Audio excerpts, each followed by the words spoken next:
I think rape is one of the worst things that you can speak about. And it's one of the most difficult things that you can speak about when you're talking about rape and you're talking about sexual assault. I have friends who have been a victim and a survivor of sexual assault, and it's horrific, right?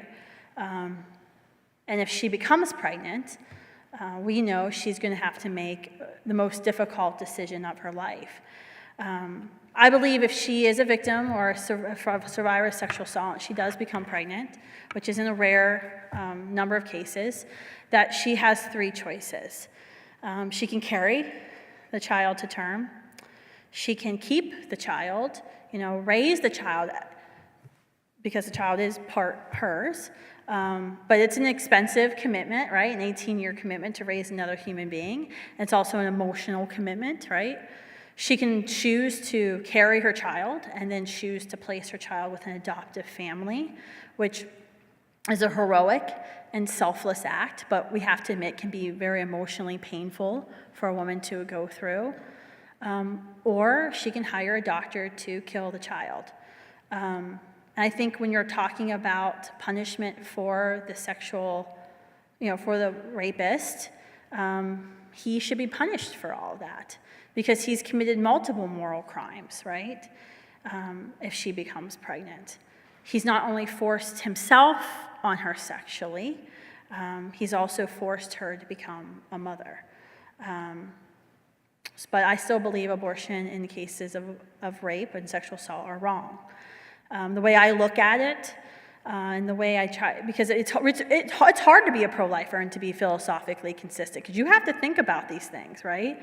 And the way, what really changed my mind on the issue was I was talking with someone, and they said, okay, well, imagine she gives birth. She's a survivor of sexual assault. She heroically chooses to parent her child. She gives birth to a beautiful baby boy. And, she's in therapy, the rapist is in jail where he belongs, she's on the road to recovery, and then something happens. Her son turns 2 and looks at her one day, and for the first time, she sees her rapist in the eyes of her son. And it starts to cause flashbacks, because every time she looks at her son, she sees her rapist. She starts having nightmares, she's getting worse. And it gets to the point where she emotionally, she feels like she wants to kill her son. That she's got to kill her son because she's got to stop seeing her rapist. She's got to quit being traumatized. And the question that was posed to me, and the question I'll pose to you is, well, should she be allowed to kill her 2-year-old son? I haven't met anyone who would say, yeah, she should be able to kill the 2-year-old son. And the reason why is because the answer we'll get is, well, because he's a human being, because he has rights.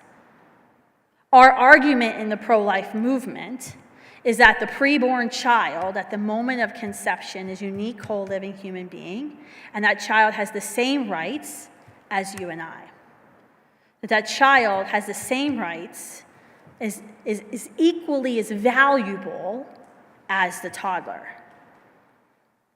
And we shouldn't ever advocate for killing another human being to solve an emotionally traumatic event.